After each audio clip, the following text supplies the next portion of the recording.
Hello and welcome to the Cynic Weekly. I am your host, Christopher Gallagher. It's the 3rd of July, 2025, and I'm delighted to say I'm joined by the regular Cynic Weekly host, but he's in the guest hot seat today, Barry Gallagher. Hello, Barry. How are you, sir? Very well, thanks. Thank you for having me along for this early morning Cynic Weekly, which I'm looking forward to. And as you say, it's nice to be in the guest seat for once, and I'm currently enjoying my summer holidays, so there's plenty to get into today, and I'm looking forward to it. Great stuff. As you say, yeah, we've not done a Cynic Weekly since the end of the season. We did our end of season awards, which were great. Again, all available if you're listening or subscribed. There's plenty to talk about, as you say, opening questions and stuff. I just want to start by obviously some pretty horrendous news about Diogo Jota, Liverpool player. Died in a car crash. Just devastating. I think sometimes we put footballers and sort of celebrities like in a sort of bubble where you don't think normal horrific things can happen to them, but just a real tragedy, Barry. Yeah, it just shows you the fragility of life, doesn't it? And I suppose the kind of message to take from that is kind of live life to the fullest, because you don't know what's ahead of you. So yeah, deepest condolences to all the Liverpool fans and obviously his friends and family as well.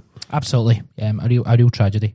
Let's lighten the mood. Let's talk about. Well, actually, Barry, how are you doing? Obviously, yeah, you've been on holiday. No, you're on holiday, but you're going on holiday, I imagine, as well. How's things, Barry? What have you been up to? Yeah, it's been really nice actually. It's I think the summer holidays is one of the ones you can really kind of switch off and not think about work at all. I had the weekend down in Manchester, just the weekend past there, and it was nice to do lots of drinking and a wee bit of sightseeing. I'm going to Mallorca in a couple of weeks' time, and just really nice to be off. But I think it's been said on a few of the other pods, I'm kind of ready now for Celtic to come back. I was in a bit of a huff, and it probably lasted longer than it maybe should have, but it's just the nature of kind of living and breathing Celtic, isn't it? And the way that the season kind of finished, culminating in the sort of horrific performance in the cup final. I felt Celtic were kind of in the bad books for a wee bit, but I think whenever you first see the new training gear and everyone at pre-season, you can't help but want the real stuff to start. And I often don't like, I'm kind of similar to Samani, I'm not a big fan of pre-season friendlies, but I'm kind of desperate for these ones to come around just to kind of have that Celtic fix. Yeah, I'm the same. I was in a massive huff as well. We took a couple of days off, which was good, just completely, not talking about Celtic. But we have been recording podcasts. We did about 17 pods in June. We're currently doing, I think, 6-7 pods this week. We're right back up to it. So if you're interested in hearing Celtic content on a regular basis, almost daily basis, sign up for The Cynic. Thecynic.co gets all the details there. You can also check us out on Patreon if you search for The Cynic on Patreon. Constant Celtic podcasts, scouting podcasts, transfer committee podcasts, reaction podcasts, feature podcasts, everything you need from a Celtic subscription service. Opening question. How are you feeling regarding the transfer business at this point in the window? So we are the 3rd of July, 2025. We're early into the window. However, we do have Champions League qualifiers. I know that's I think it's towards the end of August. Very aware of that. There is plenty of time for business. But how are you feeling about it? Because there's varying degrees of calmness, panic. There's so many different perceptions. How are you feeling about it all? I think somewhere in the middle, to be honest, because as you say that we have made 4 signings, and 2 of them in particular I think will go straight into the first team. I know I listened to the scouting pod yesterday, and I know that Will kind of was the opinion that Nygren will go straight in, and I would share that. I think it makes sense to obviously we'll replace Bain with Doohan, but I kind of feel almost like these signings are, I think you said it earlier in the week, Gal, these are like club signings, other than Tierney, because I think Tierney is a club and a manager signing, but it's almost like we're taking care of the deals that are easier to do early in the window. I'd probably feel more relaxed and more enthused if there was a sort of higher profile signing. I know that Negrin probably would have cost us a lot more money if it wasn't for his contractual situation, but I still feel there's a lot of work to be done. I know there's some links that we're going to talk to which seem a wee bit bizarre to me in some ways. Yeah. But probably somewhere in the middle. Delighted that we have been able to get some deals over the line, because we know traditionally we tend to take an eternity to do things. But if I'm being sort of having a wee bit more scrutiny on it, it does feel like these deals have been easy to do. So that's why we've done them. But if I was to give it a ranking, maybe I would say a 6 out of 10 so far. But with the major caveat that, as you say, it's the 3rd of July. So pleasantly surprised, but I'm kind of waiting for these feel like the starters. I'm waiting for the main course to arrive. Absolutely. Ross Doohan, replacement for Bain. Obviously, he's became a Scotland international, which is good. Do you think he'll play? I don't imagine he will. I suppose a big part of it is if sort of Sinisalo plays more games this season than he had. I would probably think that there might be a chance this season that Sinisalo will play some more of the cup games, just due to Schmeichel's injury and his age, but maybe not. Maybe they'll just kind of keep him playing to take over. But I think for Doohan, if he was to play, or if he was to sort of step up one in the ladder, it would be after Schmeichel retires, and that all sort of depends on how well Sinisalo does. So it's almost like a sort of trickle down. We need Sinisalo to prove that he is going to be the person to take over from Schmeichel, and then maybe Doohan would sort of slide into that number 2 position. But there's a lot of moving parts for that to be the case. So I totally agree. I think it was said a couple of weeks ago on the pods, you could well see it could be a well possibility, and probably more likely than not that he doesn't play a single game for Celtic, or a meaningful game at least anyway. Yeah, I think he kind of ticks a box in regard to the Champions League sort of homegrown player quota and stuff. And, you know, far be it from me to criticise the club if that's the sort of job. If they can convince someone who has just become an international to come to the club and essentially not play, you know, more power to them. Negrin, 23-year-old Swedish international, as you mentioned, his contract was running down, 1.7 million. We did a scouting report where we kind of discussed him. Will, our analyst, was looking at him. He commented that he sees him more as an O'Reilly replacement. I think most of his, and how he was kind of sold to us, was that he would be a sort of winger, but you know, an O'Reilly replacement instantly got me quite excited. How did it make you feel, that kind of potential idea that he could be someone that would take in O'Reilly's position? Yeah, I think that sort of made me even more excited, because I was excited anyway. And I know that Will did say that maybe the one thing that he doesn't have is that sort of blistering pace to go by someone. So that's where you might see him. And I think a lot of the footage that I saw of him was sort of in that number 10 position. I know it's not a role that we play unless we're going to have a kind of change of formation, so he could be one of the 8s. But it was kind of interesting listening to Will and yourself yesterday. I wonder which one of the 8s he would replace, because obviously we're both massive Hatate fans. McGregor will play probably most of the games. But I just wonder, does Engels then have to miss out? Or I wonder if we'll do that thing where we play him on the right just to kind of get him in, like an extra technician kind of thing. And I'm not sure how that would go, but I suppose that's the beauty of having competition, because we all saw, as I mentioned earlier, the sort of disastrous cup final performance where we looked so weak. That team that finished, there was no depth at all there, and I think that kind of was one of the things that handicapped us as the season went on, that lack of squad depth. But I do think he's coming in to start, but I just wonder if he'll maybe initially, by default, start on the sort of right side of midfield, because I don't imagine you can leave your record signing on the bench for him. But then that depends on what happens with Hatate as well, because I know that you asked the question, didn't you? Would he replace Hatate? And he said they're different players. He would like to see them play together. So maybe the way to sort of make it all work and fit all the pieces of the jigsaw is to have him to start initially on the right side of midfield, and see how that sort of progresses as the window comes to a close, I suppose. Do you know what's funny? I was thinking about this the other day. Like you're talking in a way that we all talk, and I've certainly talked about, the idea that you've got 3 starters and then squad players, and that's how we're thinking. That's how our minds changed. But if you actually think back to Martin O'Neill, I mean, if there's anyone that likes talking about Martin O'Neill, it's me and you, right? But yes, there was, you had more than one player for each position in terms of, now it was a smaller squad, but, Lambert would sometimes miss out. Hartson didn't play the first 10 games of the season. Like, the fact is, I would rather have 6 players who you don't know is going to play rather than 3 outstanding starters and 1 who can fill in sort of thing, or 1 who just misses out. I'd like 6 who are fighting for the position, and it's something we've kind of got away from a little bit, don't you think? Yeah, that's true, because I think especially last season you knew who your midfield 3 were, and it was very noticeable when one of them wasn't there because there was that massive drop off in quality. But yeah, and I suppose it.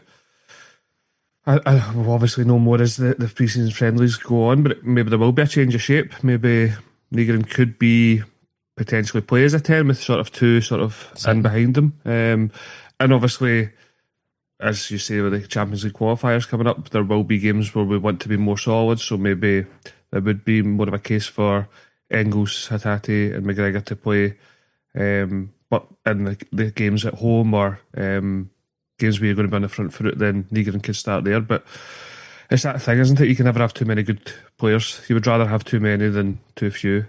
So yeah, I think he looks a really good player, and he's the one that obviously out with Tierney, because I think we're all excited to see him back, and I can't wait for that first picture of him at training. Yeah. But out with Tierney, Negrin's definitely the one that excites me the most, because I think he looks a really good finisher. Some of the finishes that I saw in his, granted it was always YouTube compilations, but he finished like a striker, I thought. Yeah, absolutely. Look, we did some scouting reports as mentioned. We touched on Negrin, and we've touched on different positions. They're available if you sign up to the subscription service. Final signing we've made, young Osman, highly rated, of course, highly rated striker. He's joined from Fulham, 4-year deal. He's 19 years old. I thought he talked very well. I quite like the look of him.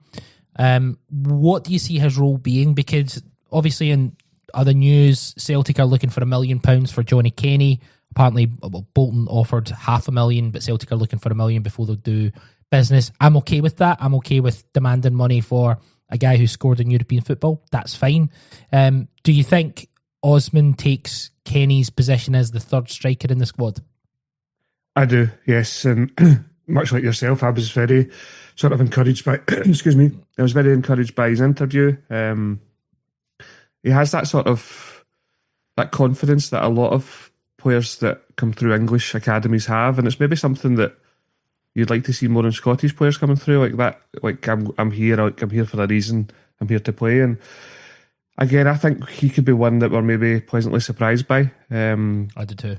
Obviously, with the massive caveat that he's never played a competitive first team game. I know it's been the sort of Premiership 2 league, which is still a good standard, but I think he can be someone that really kind of plays his way into the first team plans. I know that Roger said in his interview that they'll use pre-season to assess how his development looks like, but I feel that he could be someone that plays his way into contention to come off the bench at least very early on in his Celtic career. He looks quick.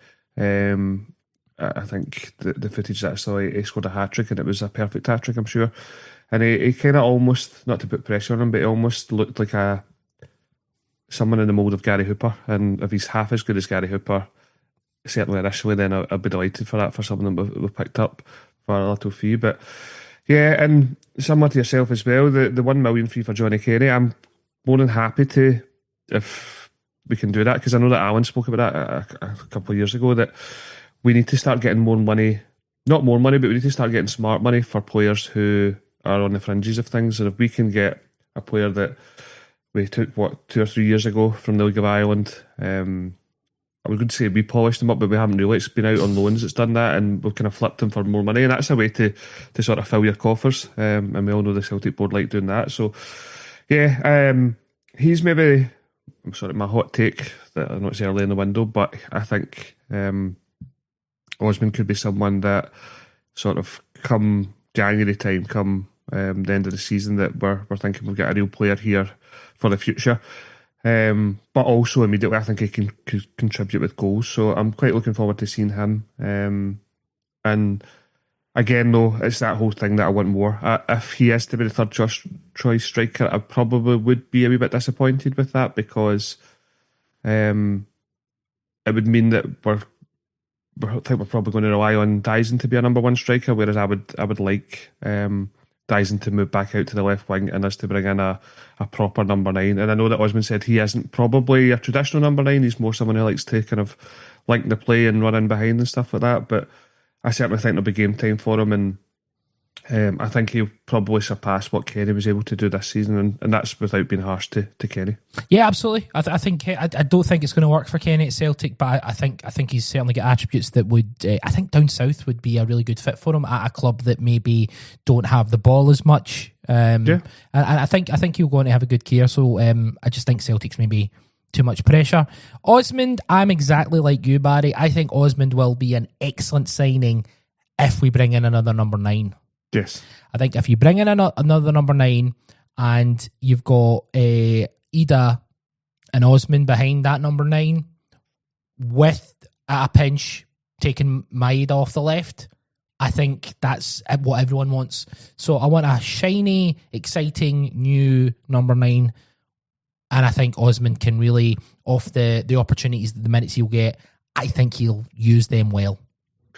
The only thing that would probably sort of alter my thinking there was that if we were to bring in 2 high-class wingers, so see if we were to say, right, we are going to go with Dyson as a number 9, but I would want 2 really high-quality wingers of the sort of Dyson Jota level. I know that's easier said than done because they're 2 of our best players, but I think that's the only way you can negate that. With if you could bring in someone to replace Kuhn's numbers and the numbers that you would imagine Jota would get, I would take that, but it has to be that. It has to be like a high level striker who's going to come in and guarantee you 25, 30 goals, but also with his level of play, or 2 wingers who are going to bring up the bulk of that and allow Dyson to sort of grow into that role even more.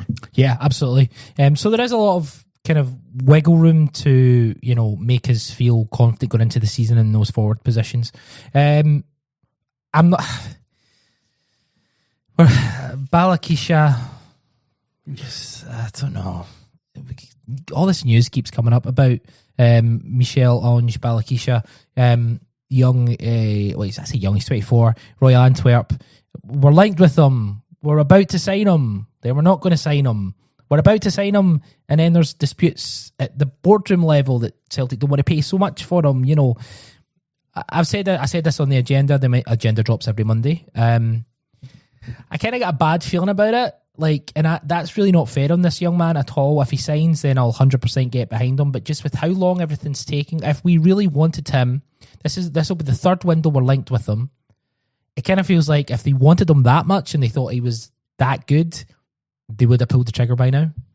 Yeah, definitely. And I almost feel like he's kind of, I don't know if it's just wishful thinking, but I feel like he's kind of someone that's a smokescreen for someone else. Like we're maybe kind of keeping him sort of in reserve for maybe a top target that we haven't been linked with yet, or we're waiting to see how that goes.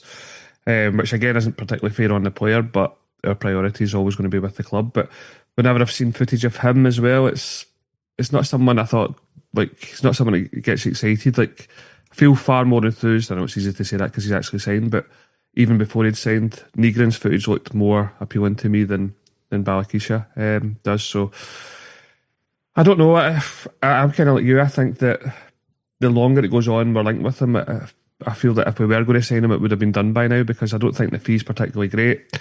And then it just kind of strikes me as someone that we're happy to have on the list, but if we do sign him, I think it's probably because he's been number 3 or 4 down the list, and we've missed out on our top target. So hopefully that's not the case. I just don't want another situation where it's like, the last couple of days of the window when you pull out a Palmer, someone who you don't think's going to be a fit, but you need a body in the door. So that's it. Yeah, I kind of feel for him a little bit, because we keep talking about him because he keeps being brought up, but it doesn't feel like it's going to happen. But we'll still keep an eye on it. Some quotes from Brendan Rodgers on the current kind of situation with transfers. We're not needing a major overhaul of the squad, but freshness is important. Some of these guys have been here a long time. It's so important, even in a winning squad, that you refresh and reset the competition in the squad. We've done some really good business up until now. I see us doing more to get us set up for hopefully what will be a really exciting season. Kind of standard comments. Don't really expect anything different. What is the magic number for you? In terms of bodies in? Aye. So 4 in already. I would like another 4, I would say. But they would all have to go into the first team. Like guaranteed starters, I would say. I've got a question for you, if that's okay. Oh, yes, love it. So, if you were given, I'm giving you 2 options here. You could either break a transfer record, so that's option A. So break a transfer record, which is 11 million for Arne Engels that we had last year, or B, our overall spend transfer record, like the most we've ever spent on a window. That is tough. Because you could spend 40 million, but it's on 10 players. Yeah. Or you could spend 16 million quid on one player. A striker or whatever, yeah. Do you know what? I think the better long term one would probably be the spending our biggest spend on players that, but I'd love to break that glass ceiling. I'd love Celtic to pay 50 million quid for a player. Not just, I don't want to get into Tory Andre Flo situations where it's like we're doing it just to do it. I don't believe that. I do think though that you get to a certain price point and the players are just better. Yeah. You know what I mean? Like, I don't want to pay 50 million quid for a player who's actually really only worth 10. It's just we're getting dragged over the coals. I want to pay 50 million. If we bring in a player who is a 15 million pound player, I think that offsets a lot for us. I think what it would do to the fans would instantly, like, the fans would rally behind. I think what it does to the squad is it shows intent. I think what it does to other signings is it shows intent. So yeah, I'd probably go with the breaking the glass ceiling with a higher kind of transfer fee. What about yourself? Initially, when I was thinking about that, I was thinking that it probably would be our overall spend, but listening to you there and also thinking how difficult it is for Celtic to do so many deals on multiple fronts, and then there's less chance of getting one player wrong than 5 or 6 of them. So yeah, I think you're right. If it was a talismanic, say 14, 15 million pound striker, the buzz that would create around everyone, it would lift the levels of the players. The manager would be delighted. Everyone would be flocking to the stadium to see him. And it would kind of, we often use that phrase that a few times in our history where I felt like Celtic are back in the big time. I think that everything off of that would be incredible. And yeah, we've seen, like, I was thinking about I know we spent a lot of money last summer. Obviously 11 million on Engels, 9 million on Ida, 6 million on Trusty. And the board might think that they maybe never got the return from that, but all 3 of those players contributed to getting us out of the group in the Champions League. So, yeah, I would probably go for the first option of breaking a transfer record. I think it's funny because Ida's not a £9 million player, Trusty's not a £6 million player, and Engels probably isn't an £11 million player, and that's no disrespect to any of those players. I think all those players contributed. I think personally, I think Trusty's finished, right? But yeah. I think the other 2 players are big parts of the squad, and as frustrating as some of their performances have been, I'm very happy with them both. But that's kind of the point. So we've been linked today with a guy called Tyler Morton, who is a Liverpool player. He was at the under-21s with England. They obviously won the under-21s. He was on loan at Hull last season. He's a number 6. He's valued at £15 million. Now he's not a £15 million player. That's what I'm trying to strip down. I don't want us just to pay £50 million Tory Andre Flo. I want to pay £50 million. I want us to bring in a player who is worth £15 million. Do you know, that's kind of, just because the asking price is a certain amount doesn't necessarily mean that's the quality of the player. That's the point, isn't it? Yeah, and I think that the 3 players we mentioned there from last the last summer window, I reckon if we'd had our finger on the pulse and we didn't have the sort of lackluster or haphazard negotiating team that we do, we could have probably shaved 2 or 3 million off of all three of those players' asking prices and had them in earlier. But it's just the nature of Celtic's negotiating. So yeah, I totally agree. I wouldn't want to spend £15 million on what an English player who's played 100 games in his career, because I'm not sure we would get that money back immediately. Do you know what I mean? Thinking of ahead to that. Whereas if we get a player who is, say, he's worth 13 million, but we pay 15 million for him, he's coming in from, I don't know, the Belgian, the Portuguese league, who is going to immediately come in, scores 2 in his debut, and then just continues to get 2s and 3s every week, then the buzz that would create. But yeah, I think that I would like us to see, it was encouraging to us to see that we spent 11 million to go above that 10 million bracket last year. But yeah, we just like trying new things. And if we could get that talismanic striker or a creative number 10 or something like that, it's just going to lift the levels, then I would go for that. Yeah, I just don't want the £11 million signing of Arne Engels to be just a sort of like the head above the parapet for one season and then down again and then back to our level. I want us to be consistently spending that sort of level of money on certain, even if it is players who don't instantly bring an impact, but over time can develop.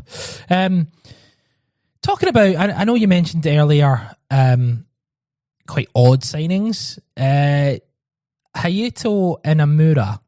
It looks like this deal is going to get done in the next couple of days. £250,000 from Alberax Nagata in the J League. He's a centre back. He's left-footed. He's 23 years old. Again, on the scouting podcast we did, myself and Will kind of talked about him. Will's comments on Inamura was he's excellent with the ball at his feet. He can break lines. He's really, really, really good at playing the ball out. Unfortunately, physicality and aggression and all the kind of things that I think you could probably say about Trusty, as an example, are not kind of where they could be or they should be at Celtic. And he seems more of a project player than someone who's going to come in straight away. I did see something yesterday in a report that basically said he can invert really well. Will seemed to think that he was a better left back than he is a left-sided centre half. So I wonder if, in fact, Inamura has been brought in as a deputy to Kieran Tierney as someone who can invert. What's your thoughts on it? Yeah, that sort of, it makes it a lot more palatable to me if that is the case, because yeah, the last thing Celtic need, and I think we've been plagued with this probably all of our lives, is defenders that can't particularly defend. You can think back to all our best teams, there's always been one or two of those, and I was kind of looking at Transfermarkt that he had played all these games as a centre half, but then I was reading reports from Japan that said that isn't particularly accurate. He has sort of filled in at left back before and stuff like that, and I even saw somewhere said that he played as like a deep line central midfielder in a couple of games as well. So maybe Transfermarkt isn't sort of up to date, but yeah, I think I like the sound of his attributes. I like the fact that he's comfortable on the ball, can bring the ball out. He does those sort of diagonal passes as well.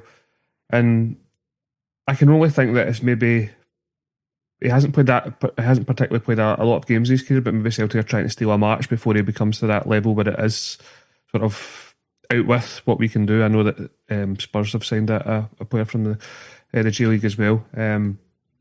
But yeah, I think it makes it a lot more easier to take if that is the plan for him, and it'll be interesting to see what Roger says when it is official. Because I think the last thing we need to do is sort of stockpile centre halves when we already have an abundance of them who clearly aren't fancied by the manager.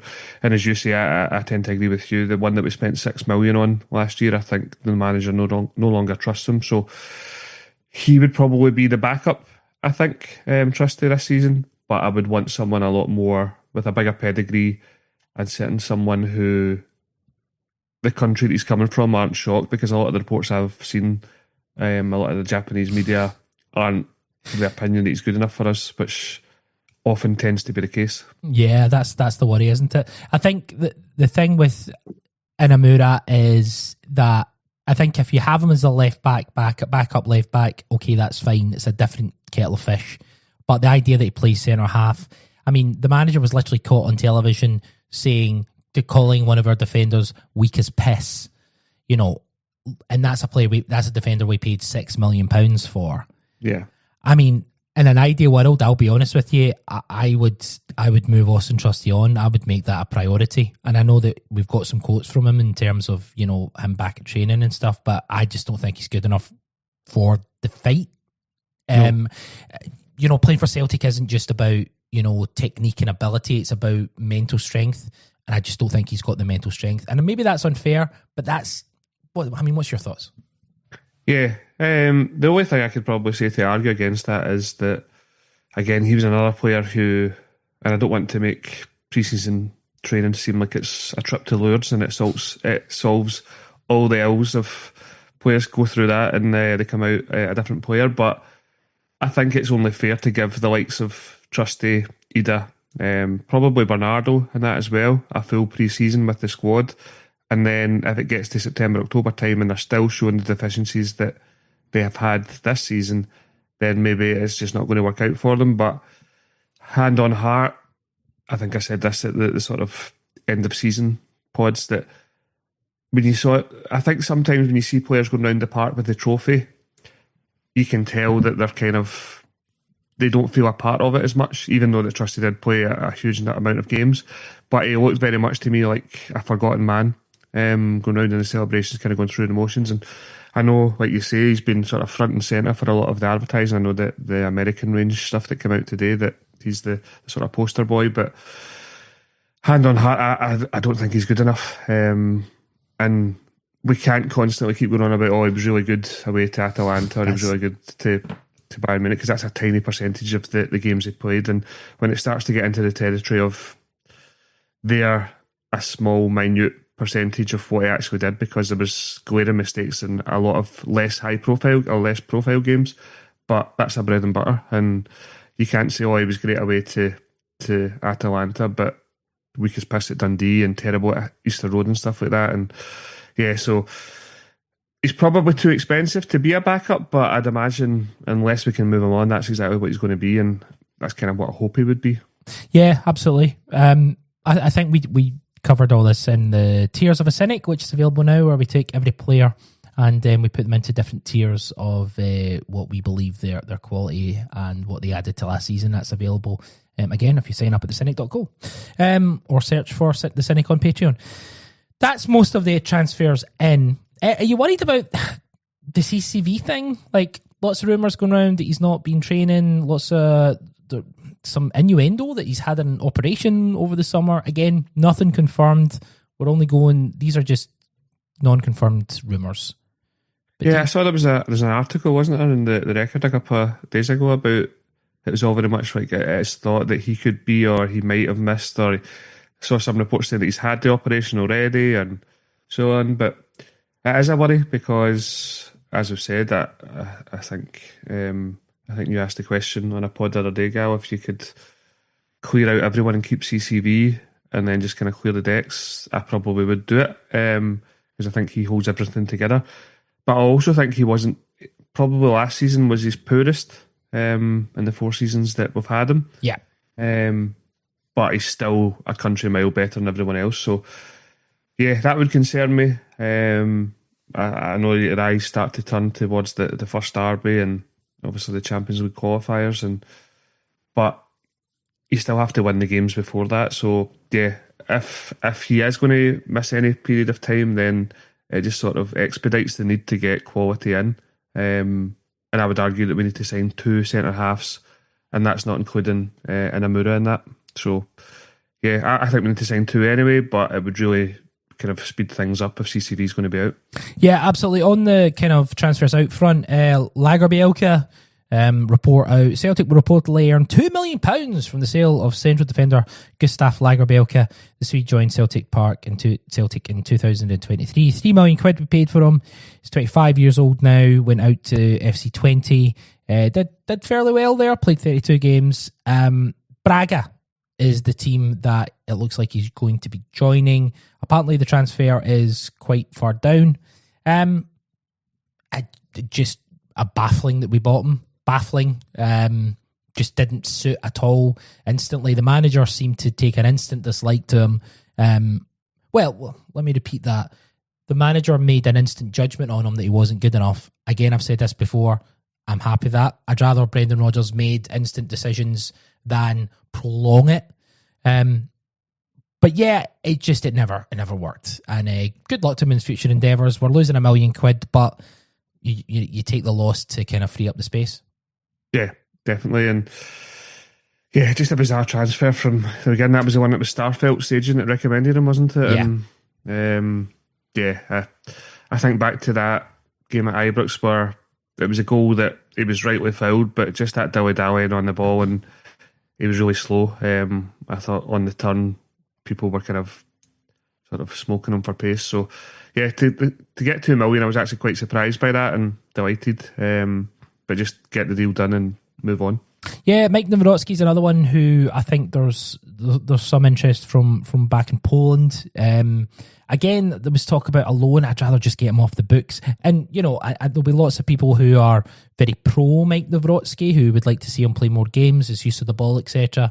I'm someone who I think it's the Boba Baldy scenario where Baldy doesn't play for 10 games. You want him to come in. He does okay for 1 or 2 games. Then his mean performances drops off. I think that's probably similar to Mike Nawrocki. What's your thoughts on the big man? Yeah, definitely. I saw a kind of tweet that was getting a lot of traction a couple of weeks ago saying that he's never let us down, but I was like, not just remember Miofsky had the length of the park to run at Pataudry he was backing off and stuck one in the corner. And yeah, he's another one that looks quite slow. I know I do think his use of the ball is good. But yeah, he's one that if you could get £1 million, £2 million, I know would make a loss, but just kind of get him out and move on and hopefully reinvest better, because I think it has become a real problem position for us to recruit for. Yeah. And we really need to sort that out, because I think this team could really go up a level if we had someone who was of similar quality to CCV. And I think we could progress really well in Europe if we had that solid base, particularly with Tierney coming back to left back, and if we can get AJ back on form again, then with a similar CCV level centre half, then I think that'd be a really solid back four. Absolutely, couldn't agree more. On the kind of a position that we've struggled to recruit for, left back has been one that's been an issue for quite a while. Greg Taylor had some comments. He's obviously joined PAOK, PAOK, if you will. But he had some comments today on Sky Sports. It's probably the toughest decision I've had in my career. When I left Kilmarnock in 2019, it was a bit easier. I was progressing and I wanted to go and play for the biggest team in Scotland. Okay, you've got me. That's fine. Happy with that. At that time, there probably wasn't many who believed I would play as many games as I did, but the one person who really did was myself. I was lucky to go and play 200 plus games for Celtic, which was unbelievable. So it wasn't easy. There was a million things to weigh up, but I just felt it was the right time to do it. I wanted to play regularly, and that is probably the big factor. So there he says there, just that's a quote, I wanted to play regularly, and that was probably a big factor. Take a note on that. Mm-hmm. He then, he was asked if he was not up for the challenge of facing Kieran Tierney at left back, and he said, I would certainly not say that's fair. There has been competition for my place at Celtic in the whole 6 years I was there, and it's not something I've ever shirked from. I loved that. It drove me on and helped me find my best level. So no, I wouldn't say it was particularly Kieran coming back. It just felt like it was the right time for me to try something different. Look, me and you aren't the biggest fans of Greg Taylor. I think we would both agree that he has contributed a lot to Celtic in his time there. But it feels like it's time for him to move on.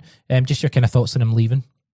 Yeah, I think a good servant for 6 years. I think it's a bit of a strange move for him, but I suppose the lifestyle change over there, and I know he's got a young family now, etc. as well. But yeah, I'm quite happy for a bit of change there. I know that Rodgers kind of mentioned last season about players coming to the end of the cycle. He's the sort of first one to sort of make way from this current team, and yeah, I just think that Tierney will make our levels go up. tenfold in that position. But it all depends on what happens if Tierney's injured or whatever. And as we mentioned, it might be that Inamura deputises there. But yeah, I think we got our value for money with Greg Taylor. 6 seasons, multiple trophies, some really good performances, some not so good. But overall, a real success. I think that transfer has been because, as you said right at the top of this segment, that it has been a real problem position for us, and he sort of helped make it less of a problem position. Because if you think of the players that we did bring in, I know we brought in Ball and Goalie, didn't we, at the same time? Barry, I've got some facts for you. Oh, there you go. Yeah. By the way, 2019-2020, obviously that season was cut short, but Ball and Goalie played 14 games, Taylor played 12. 2021, Laxalt played 26, Taylor played 32. 21-22, there was no other left back. Ball and Goalie played 2 games. 22-23, Taylor plays 43, Bernabai plays 19. 23-24, there was no other left back. Mitchell Frame played 1 game. In 24-25, Taylor played 43, Schlupp played 18, and Bally played 19. Schlupp obviously also played in that game away to Bayern Munich, which you could argue is Celtic's most important game in years.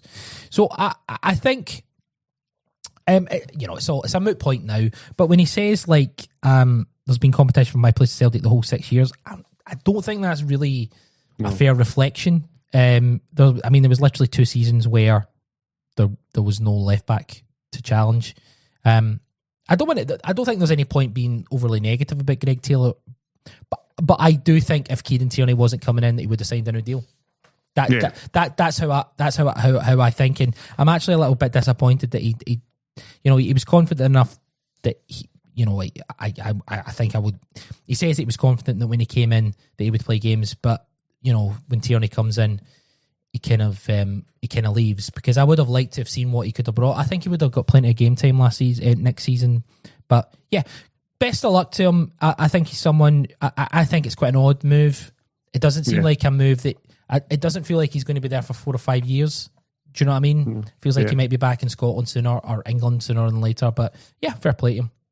Yeah, I think it's probably come down to money. I think he's probably wanted more money than he was on. And Celtic, being Celtic, have said, well, you're going to play a lot less games than you would be, and you want more money for that.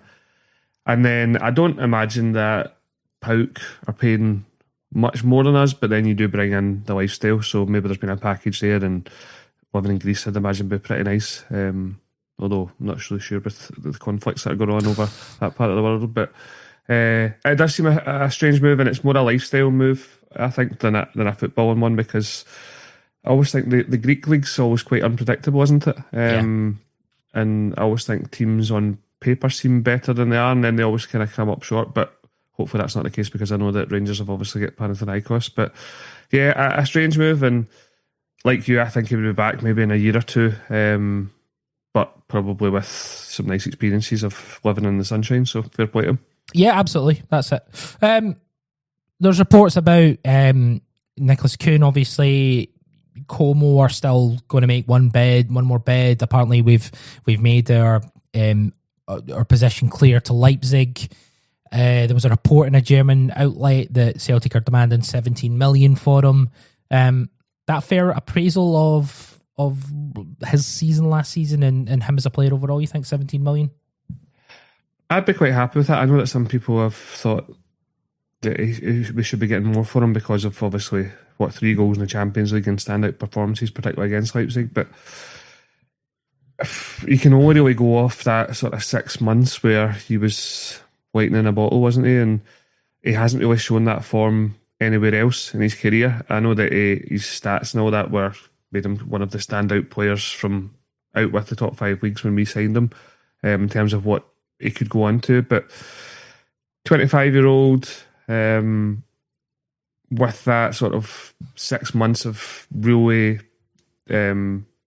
sort of the highlight of his career, I'd be quite happy to take it. And I just think we kind of got into this mindset where we've got that 25 million as the magic number, but we can't sell every player for 25 million. And I suppose one way you can sort of top up the cash that you get is by being quite good at that, is putting on sell-on clauses. But he strikes me as someone that would go there and not really make another bigger move than that. I don't know about you. Yeah, I mean, what I would say is if you'd said to me at the start this time last year that Kuhn would have the season he would have, I think I said last year I don't think he'll play for Celtic again because I thought he was really poor in that first 6 months. So what I would say is actually I think 17 million. I mean 17 to 20. I think you could probably somewhere in there would be a good value because I'm not sure it's guaranteed that he's going to perform to that level again. Yeah. Just if you look at, he's 25. If you look at the history of his career, he's had a lot of moves. Again, I think he probably wants to move as well. I think that's probably a big factor in it. He is under contract. So I think there's a deal to be made. I think he's a player that everyone will be sad to see go in terms of his contributions. From a personality point of view, I don't think there's been a big connect. I don't think people will be overly gutted that he leaves the way we were with Matt O'Reilly or Jota the first time round or any of these players. But that's okay. That's fine. So I'm expecting that to hot up a little bit more as the weeks go by. When would you expect it to bubble? I would imagine if we're still sitting here in 2 weeks' time and he's still here, I would start to be a wee bit concerned because I think that you sort of creep into that territory when a player, everyone knows he's going, his teammates know he's going, the manager's going, you just want it done, don't you? Yeah. And I don't really see, it's not a waste because obviously he's a paid employee, but you want to put all this work into him on training camps, etc., for him not to be our player. So I would hope that, by the 17th, that sort of week beginning the 15th, that he'd be away. So fingers crossed for that. Absolutely. Last kind of bit of news is Yang. Apparently there's been some interest from Legia Warsaw in Poland, but also clubs in England and Europe are said to be monitoring him. We signed him for £2 million. I don't know with Yang. I don't know.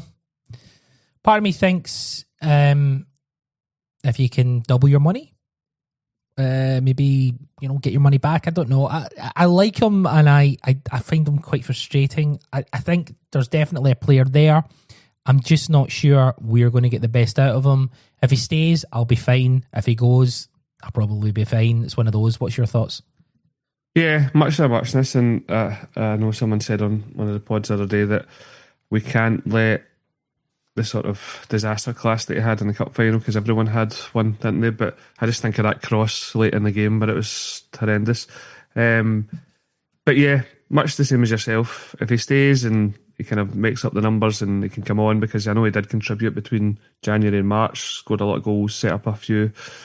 But I just feel 23-year-old now, I don't think he has enough ability for us to put as much work into him as we'd like. See if we thought this guy has the sort of potential to sort of really fly, we would start him more games than we would like it. But no, I think if we can make our money back on him, I would. Maybe the other thing we could maybe do is get him a decent quality loan. But like you said earlier, sometimes these loans just feel like you're just doing that to get them out the picture. Yeah. So if there was money on the table, I would take it, I think. Yeah, aye.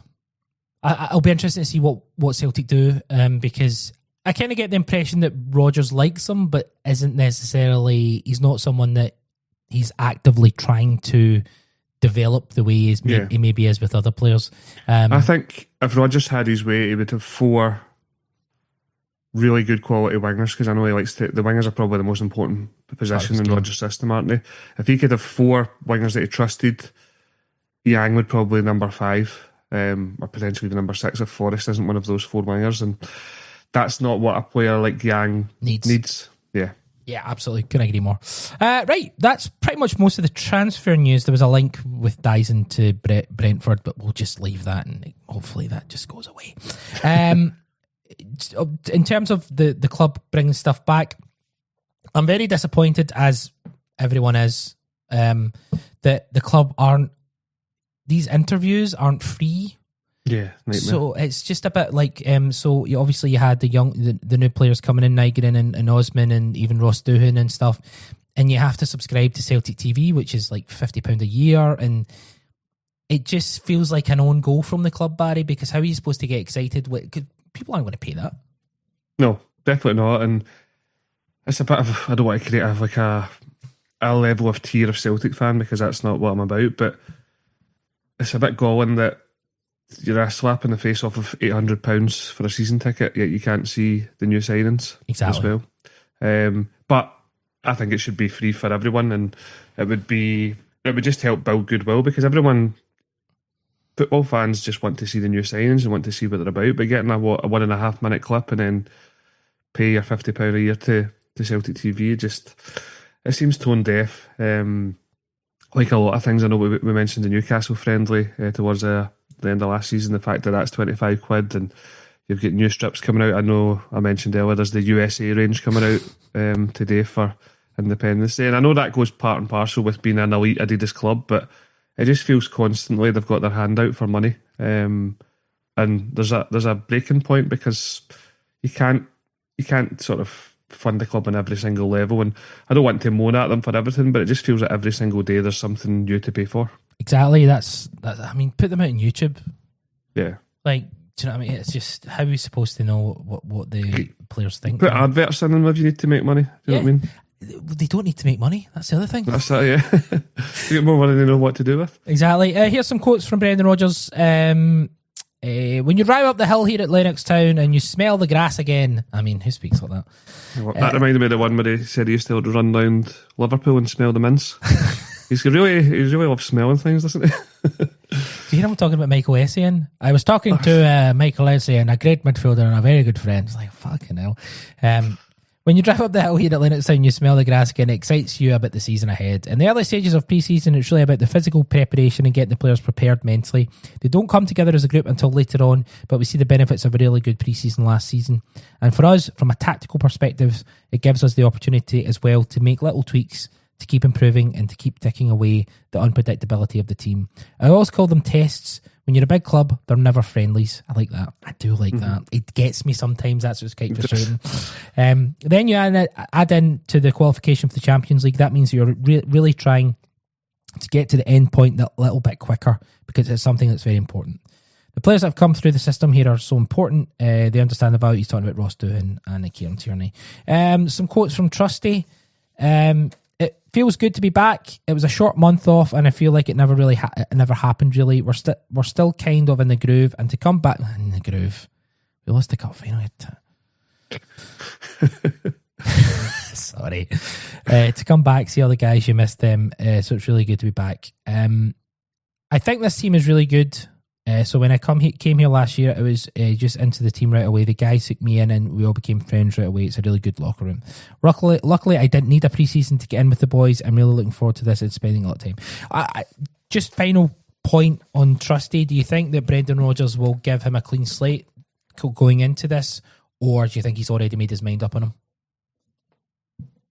Pre-season is a bit different, and it's actually, I'm sure that's what Rodgers said, and see that kind of Access Hilarious Celtic clip they put out, and you could hear Rodgers saying that pre-season's a kind of weird situation, but I think that he might give him a few of the games just to see where he's at, but I think deep down he would want better, and I think whether we like to hear it or not, I think he trusts Scales far more than he trusts Trusty, which is alarming, but I don't think there's not much of a difference between them, and it probably comes down to preference, that Scales has probably performed better for Rodgers than Trusty has, and so yeah, I think if you were to give Rodgers the choice, it would bring in another one, then his backup would be Scales, and then Trusty would probably be fourth choice. What about yourself? I kind of swither and sway, because my opinion on Trusty isn't probably the manager's opinion. I don't think the manager trusts him, and I think Rodgers, very much like O'Neill and very much like the best managers we've ever had, really deals on trust more than anything. So I think Celtic will potentially sell him if there's interest, because I think Rodgers probably wants 4 centre halves. And I honestly still think one of them is going to be Dane Murray. I think he's got a thing with Dane Murray. So CCV, another, Liam Scales, Dane Murray. I wouldn't be too unhappy with that if the other player is a CCV level player, I'd kind of be okay with that. But, we'll see what happens. That's the fear, that we bring in someone who, isn't quite. I mean, if the other one is Inamura, I don't think that's a great kind of confidence builder for me.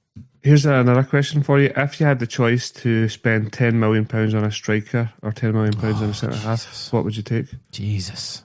I think I'd probably go centre-half. I think I'd probably go centre-half. That's wild, but yeah. Aye. Yeah. Can we not do both? Yeah, we've got the money. We've got the money. Let's do it. If Celtic said I would do that, I'll fucking buy everything. I'll buy that horrible new strip, all the American range, and all those interviews. Absolutely. Celtic TV, I'll sign up for you tomorrow. Listen, we get Queen's Park on Friday, 7:45 kickoff. We'll do a reaction to that. It probably won't be a long one because it'll probably be a lot of squad players just getting back up to fitness, but there will be a reaction to that straight after the game. We've had the agenda on Monday with the scouting report for midfield on Tuesday.